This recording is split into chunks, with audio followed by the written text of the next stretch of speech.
you've got the shop dialed in.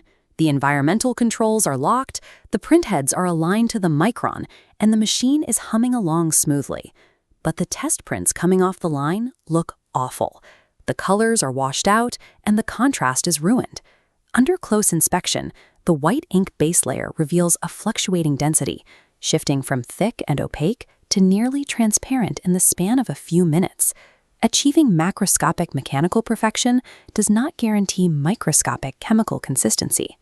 The immediate reaction is to look at the screen. You assume there's a glitch in the RIP software, or that the digital color profiles are misaligned. So you run 3 consecutive printhead cleaning cycles. You tweak the curves, you dump a liter of perfectly good ink down the waste tube, and the output still looks terrible. Stop looking at the printer. The hardware is completely innocent. The failure is happening entirely in the dark, static environment of the ink cartridge itself. We need to step away from the moving parts and look inside that stationary plastic reservoir.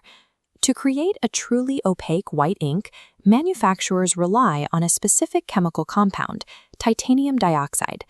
Unlike the dyes used for standard cyan or magenta, titanium dioxide is incredibly dense. It carries a massive atomic weight. Look at this comparison. On one side, standard CMYK particles float easily, but a single titanium dioxide particle is so heavy that gravity aggressively pulls it downward. This white ink is a volatile suspension of heavy metal, caught in a continuous, losing battle against gravity.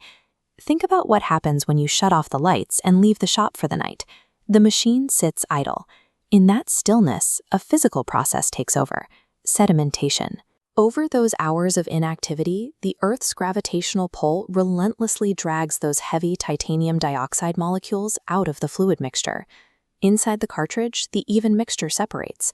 The bottom turns into a thick sludge, leaving a diluted liquid at the top. When the machine draws ink, the intake tube pulls from that empty layer, leaving the dense pigment behind. Your perfect printing machine is failing because it is perfectly executing a job using separated, broken chemistry. This brings the problem right back to the human operating the equipment.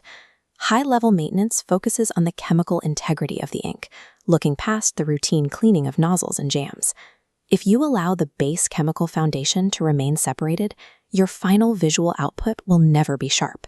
The fix requires a strictly analog approach. You have to pull the cartridge out and aggressively shake it. Violent physical intervention is the only way to reverse gravity's effect, force the heavy metals back into suspension, and restore chemical equilibrium.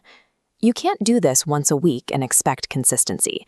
It is a required daily routine. Skip it, and every advanced microcalibration you've set on that machine becomes completely useless.